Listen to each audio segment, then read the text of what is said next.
I'm excited to have you all join us, and I am pleased to share that we have Vanessa Holstine with us today, and her topic is entitled Brain Food, Improving Brain Health Through Nutrition. Just to give you a little bit of a bio, I included that when I sent that out, but she's an MSN FNPC, as a certified by the American Nurse Credentialing Center as a family nurse practitioner. She received her Master's of Science in Nursing at Vanderbilt University in Nashville, Tennessee.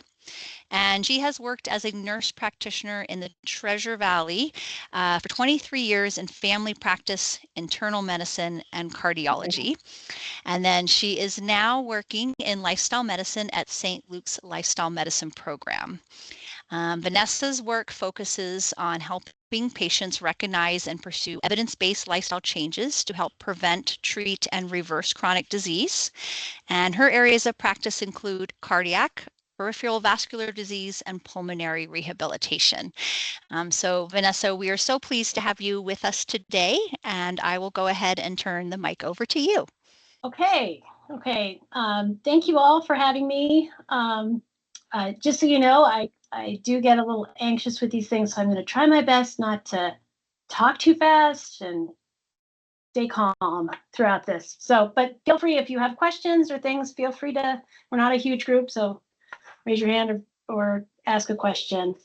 The main takeaway I want you to get from this talk is that you can reduce the risk of cognitive decline and even dementia through dietary change. What you eat directly affects your brain. Of course, what you eat affects your gut as well and your whole system in your body. I'm really wanting to show you what the evidence is out there.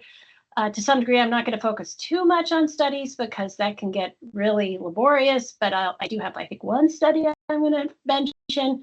But this is evidence-based, research-based stuff showing that there's benefits to eating a healthy diet, to helping your brain. Unfortunately, I wish we did, but we don't have any research that shows diet can reverse or cure dementia. So we're not there.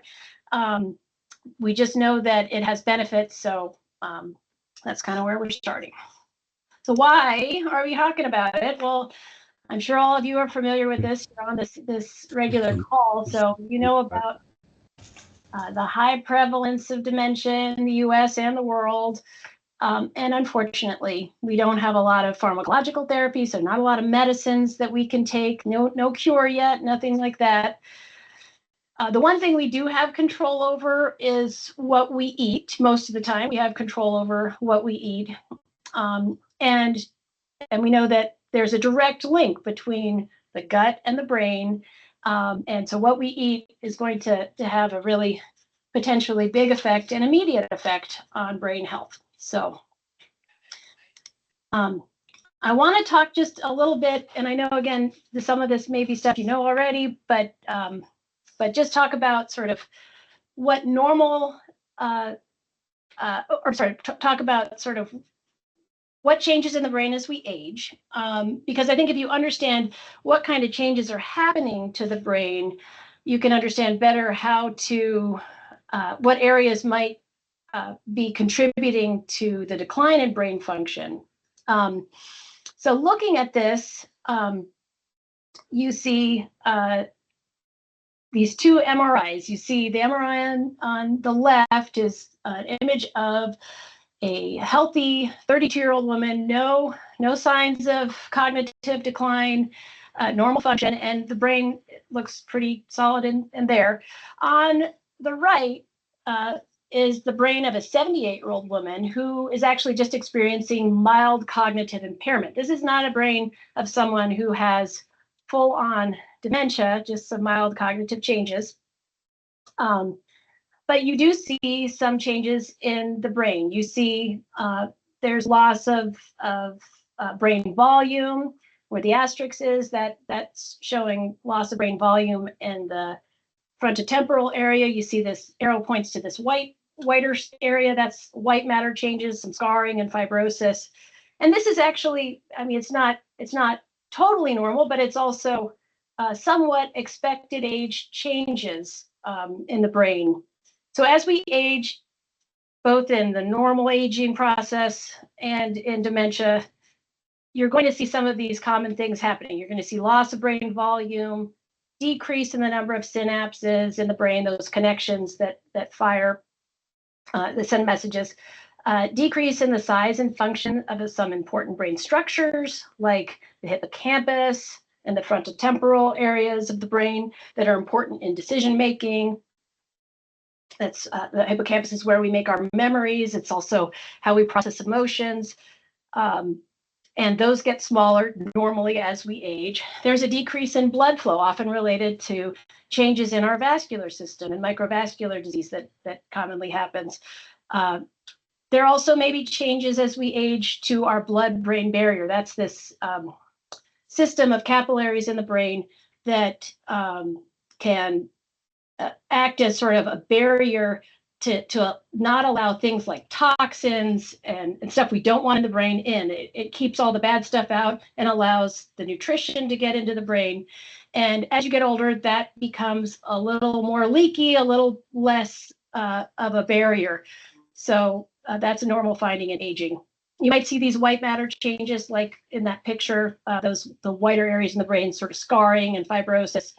And there might be a decrease in production of neurotransmitters. So those are all considered normal. When I think about dementia, you think about the difference between normal aging and sort of pathological aging really often is the speed of progression. So it's happening at a much faster rate, and it may happen at an earlier age, and it sort of goes unchecked, sort of like a runaway train.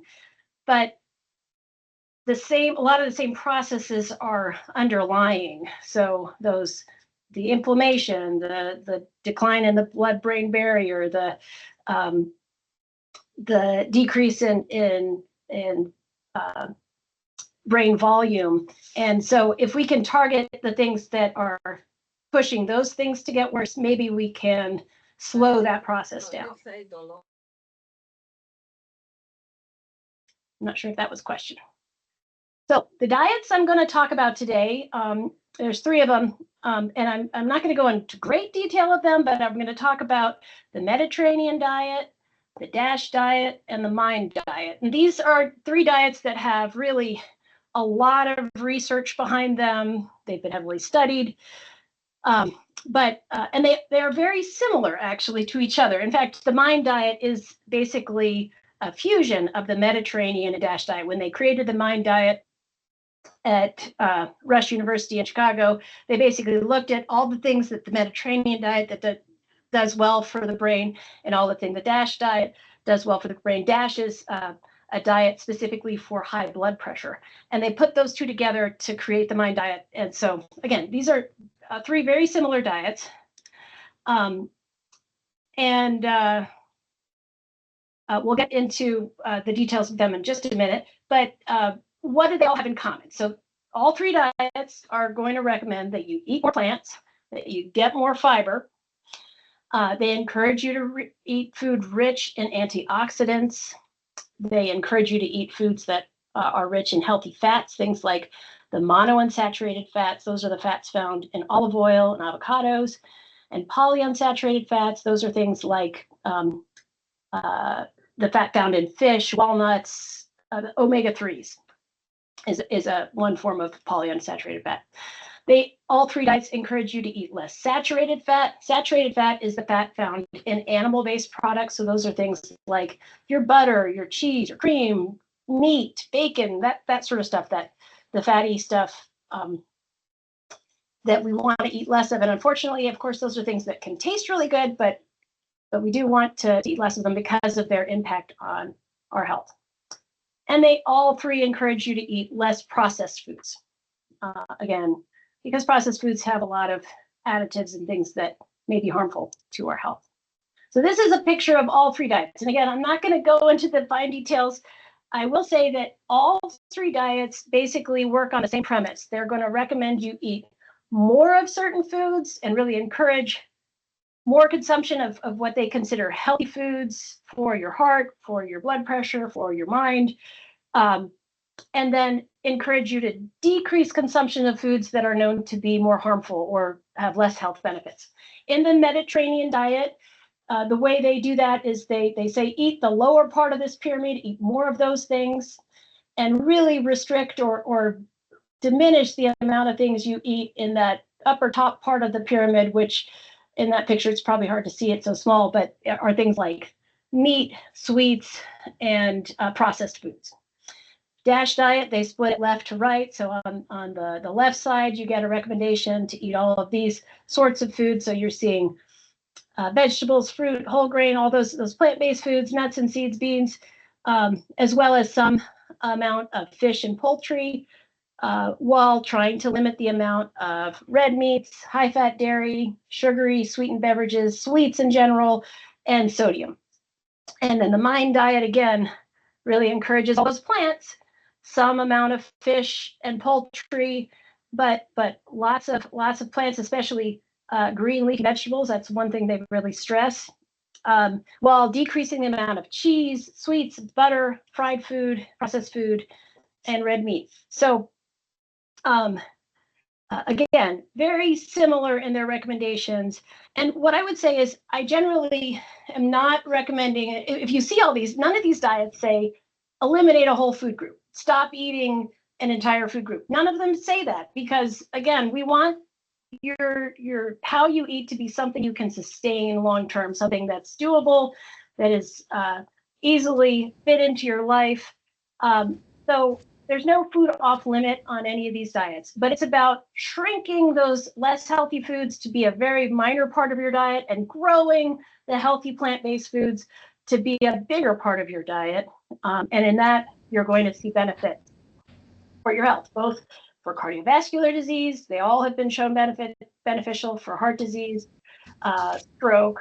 They all have been shown to be beneficial for metabolic diseases, things like cholesterol, diabetes, and all three have been studied for the purpose of looking at cognitive function, and all three have shown benefits for improving cognitive function as well. This is one study that I thought I would share, just because I think it's a sort of a outstanding one. So the PREDIMED study was a study that was published in 2018. It was a randomized control study where they took 7,000 patients and they randomized those patients into 3 separate groups. 2 of the groups ate a diet that was based on the Mediterranean diet, and 1 was a control group that was told to eat just a sort of generic, healthy, low-fat diet, but not the Mediterranean diet, just a healthy, low-fat diet. The 2 Mediterranean groups, one was told to, in addition to eating the Mediterranean diet, have 4 tablespoons of extra virgin olive oil every day, and the other group was told to have 30 grams of nuts every day. So they had this sort of extra supplement of these foods that were rich in monounsaturated fats, basically, and fiber and other things. So, and what they found after 5 years was that actually those people in the 2 Mediterranean groups actually showed improvement in their cognitive function over 5 years, where the people in the just standard eat a generic, healthy but low-fat diet actually saw a decline in function. So you see that dark blue line on this graph. Those are the people in the control group. They actually had worsening memory over 5 years, whereas the people in most of those sections for the Mediterranean diet actually showed a slight improvement. It's not drastic. I'm not saying they suddenly became Einsteins, and it wasn't that. It was just a slight improvement in cognitive function, which I think is pretty remarkable. It's sort of, again, even if we could just stay steady and not see a decline, that would be remarkable. But they actually showed a slight improvement. I guess there's one, the Mediterranean diet plus nuts did not see, they saw a minor decrease in global cognition, but again, just interesting information. So what's the problem with how we are eating currently, the way we eat now? Well, unfortunately, if you're eating the standard American diet, which most Americans do eat somewhere close to this, some of you may be outliers and maybe have changed your diet dramatically, but the standard American diet is made up mostly of processed foods. And a lot of that is because they're convenient, they're easy, readily available, but they're not terribly healthy. In the standard American diet, we are generally getting 63% processed food, and then only about 12% are plant-based foods, and really only 6% would be whole plant-based foods. This means that a lot of us aren't getting enough fiber in our diet, and fiber specifically from food, not fiber supplements, but just fiber.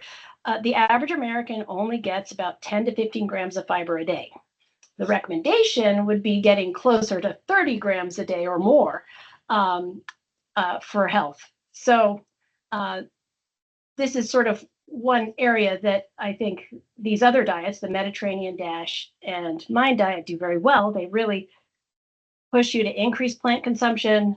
And by doing that, you're going to naturally increase fiber, because fiber is found in plants. It's the only place you can get fiber is from plants. So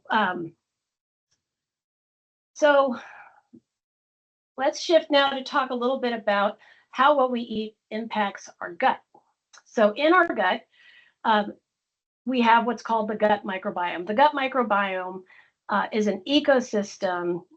Primarily, these are trillions of microbes, bacteria, viruses, parasites, fungi that are found in our intestine, and they live there your whole life. In fact, a lot of what you get in your gut microbiome was passed down to you from your mom.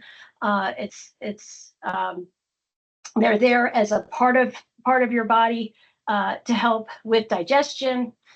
The way they live, those bacteria in your gut, is they digest and ferment the fiber and resistant starch that you eat in your diet. But in doing that, they produce some very important things. They produce things called short chain fatty acids, which are these sort of rock stars. We're learning more and more about this stuff called short chain fatty acids in terms of their benefits for reducing inflammation in our body. For brain health, for cardiovascular disease and metabolic disease, for lots of reasons.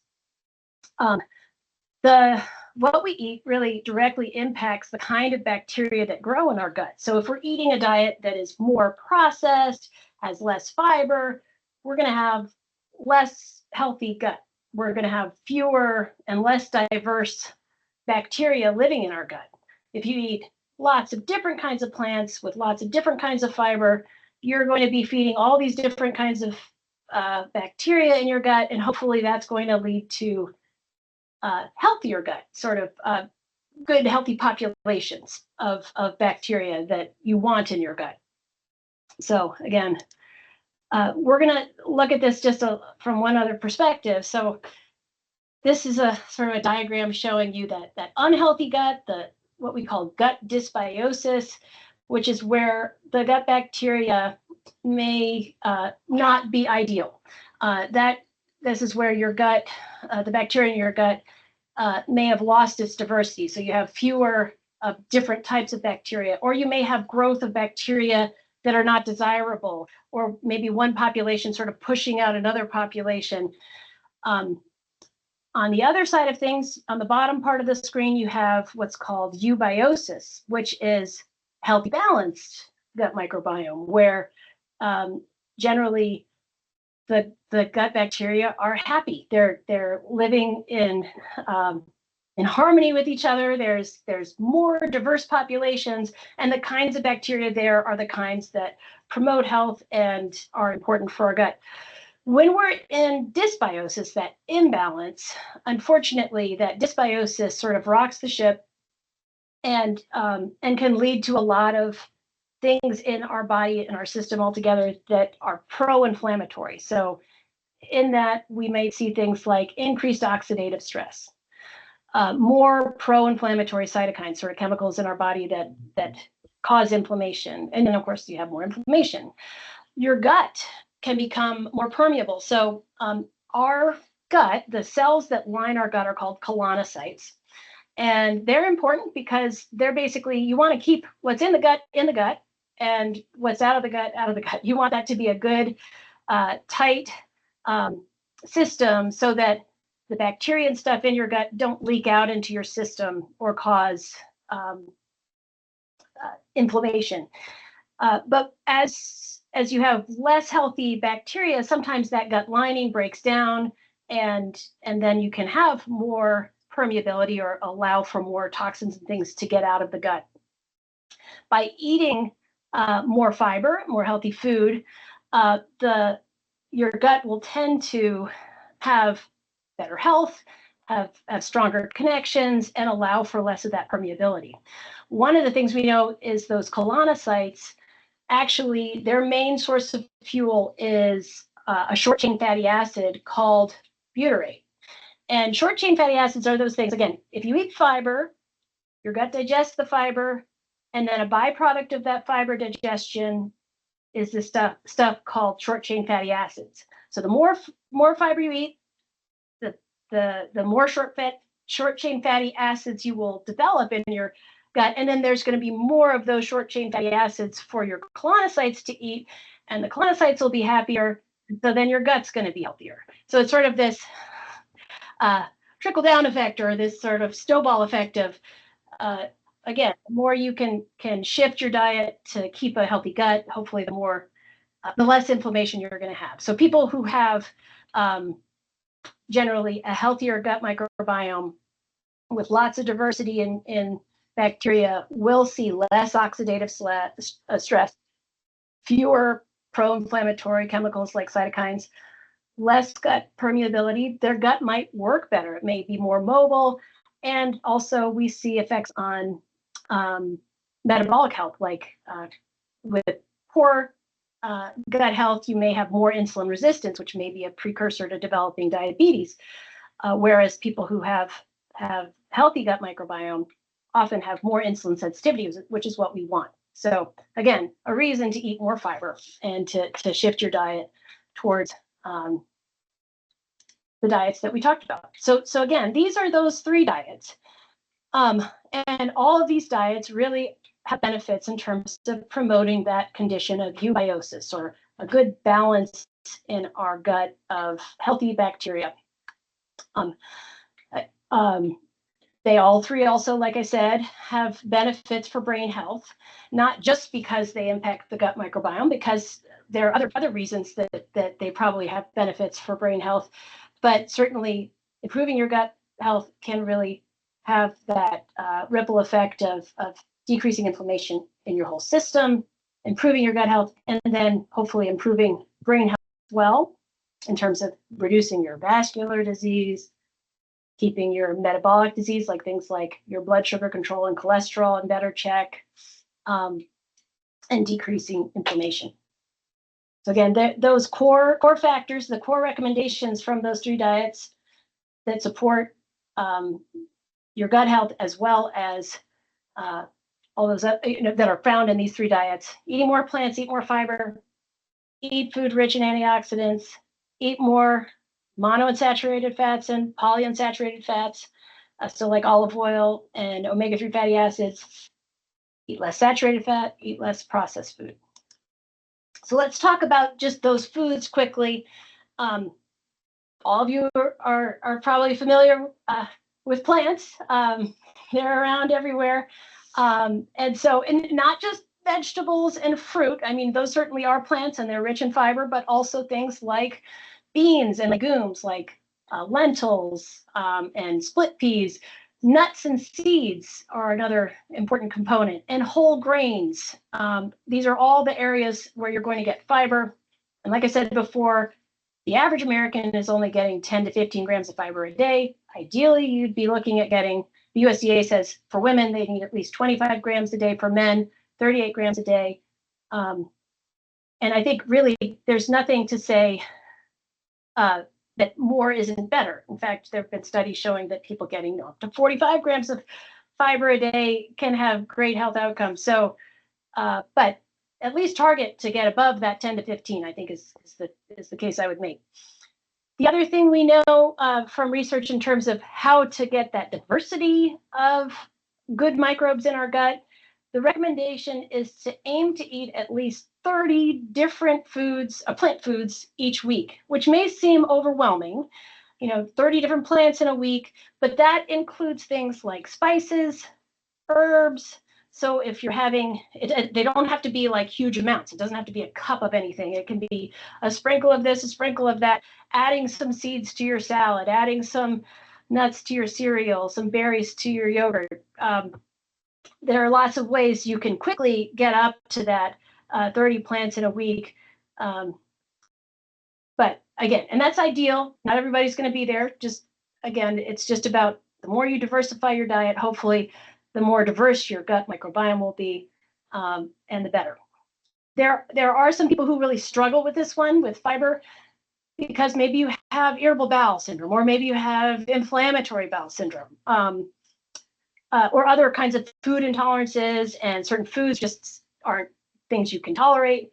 I will say, I'm going to, at the end of this talk, give you a recommendation on a book, and a physician, a gastroenterologist, Dr. Will Wolfowitz. I can never say his last name, but he wrote a book called Fiber Fueled, which can break it down for you if you do really struggle with incorporating fiber into your diet because your gut's already having issues.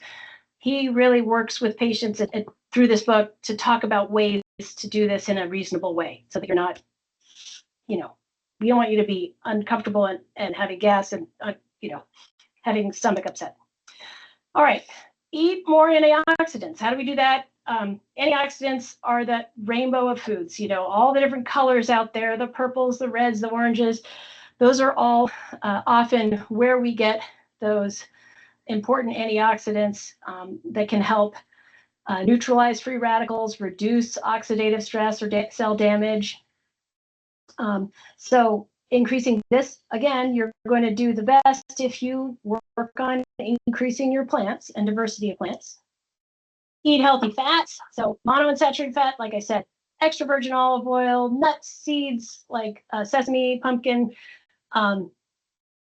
There's also vegetable oils. Now, there are some people who have concerns about seed oils, and we'll talk a little bit about that, but I don't have a lot of expertise there. But again, the idea is to aim to try and increase your monounsaturated fat consumption to 1 to 4 tablespoons a day if you're following the Mediterranean diet. For polyunsaturated fats, you're looking at sources for that would be oily fish like salmon, tuna, mackerel, sardines, walnuts, chia seeds, flax seeds.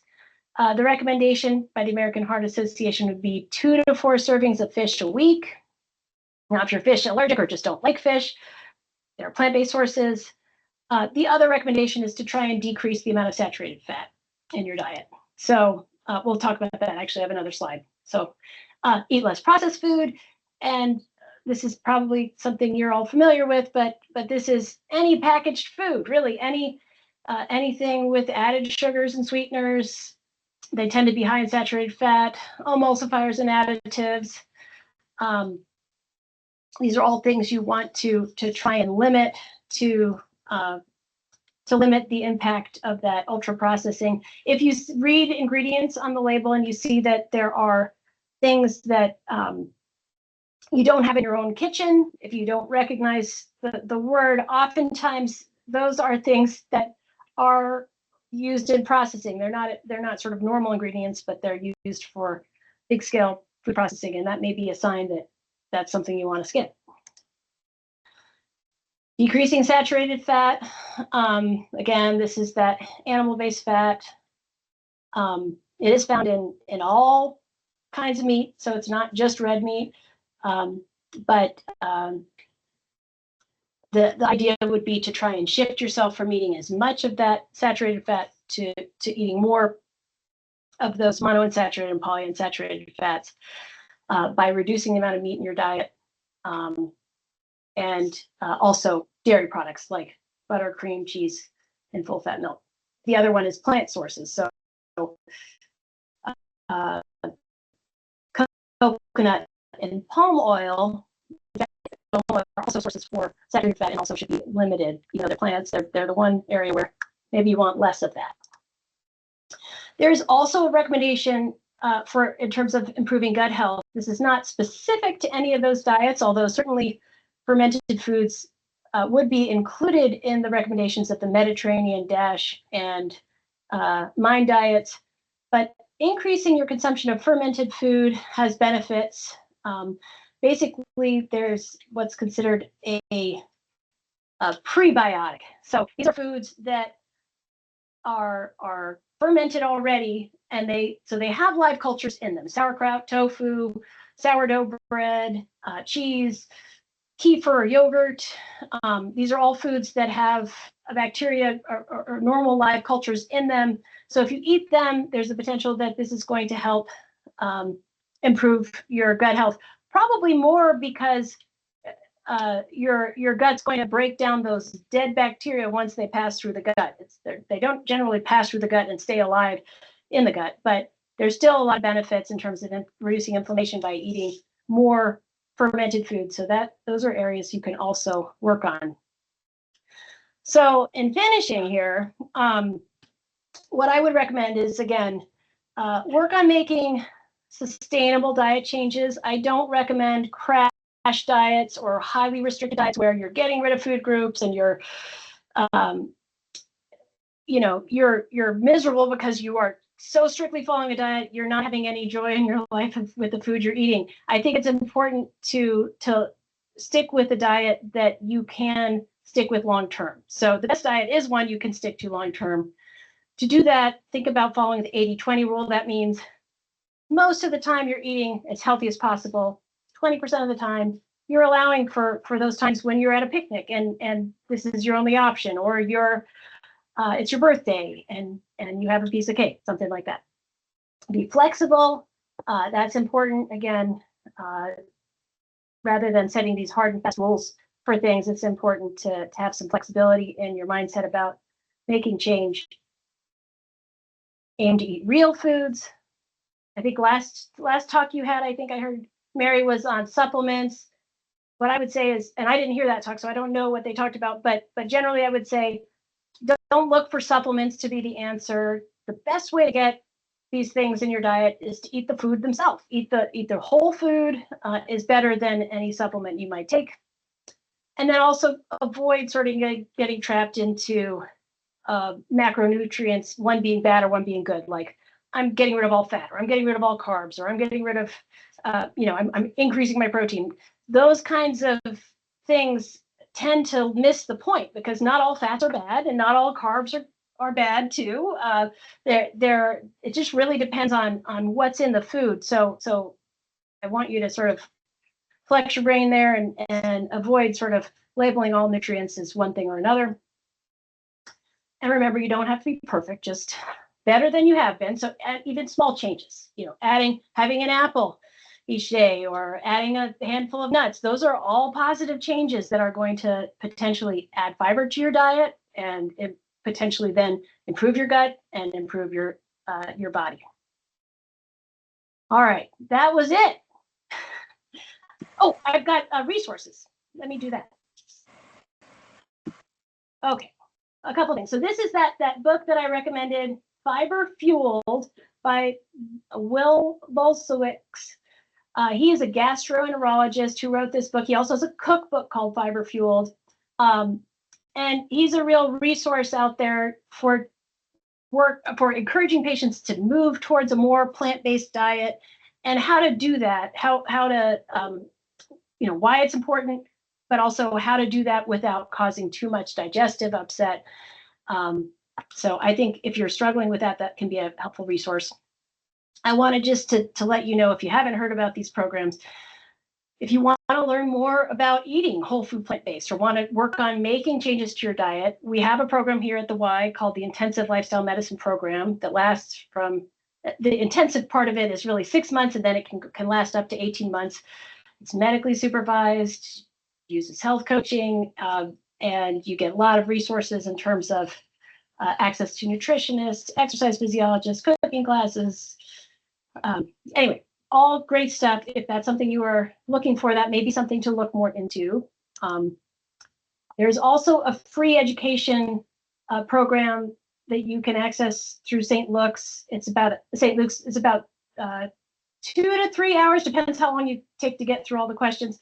But it's basically a plant-based education program. And I think Mary, you said that Josie has done some programs. Josie developed this program, and it's free you, and there is a way to type in, if you can read it, and I can maybe give you stuff to pass on to participants if they're interested, but it's a free program that I think is worth watching about eating plant-based. Another free program, not related to St. Luke's, but it's taught by or presented by the Ardmore Institute. It's called Full Plate Living, and they offer a nutrition education program taught over 7 videos, and I think it's just really well done. And you basically sign up for Ardmore Institute is a nonprofit that is making this whole food plant-based diet really available to the world for free. They are this has been sort of approved by the American College of Lifestyle Medicine, which is the group that I work with, as a legit place, and I think it's a worthwhile resource. There's the PIDEO program, which is another program available through St. Luke's and also nationally.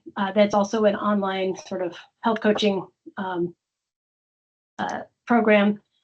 The podcast that I really have found to be helpful on this topic, one is called Your Brain On, and it's a program put together by Dr. Ayesha Sherzai and Dean Sherzai, who are 2 neurologists that run the Alzheimer's prevention program in Loma Linda. And they also had an earlier set of podcasts, the Brain Docs, I think it was called. And so those are both really good. And then the Zoe Science and Nutrition podcast has some good stuff. It's more sort of general whole food plant-based as opposed to specific to neuro, but I think those are both good resources. And I don't know if there's any medical people, but if you want free CEUs, this is a link to some free CEUs or CMEs from the American College of Lifestyle Medicine that goes into more detail about food as medicine. But that is it. Awesome. Fantastic, Vanessa. You did great. There's no reason for you to worry at all. Oh, yeah, well. It was so thorough. Fantastic. Thank you, Vanessa. And I'm sure there are many questions.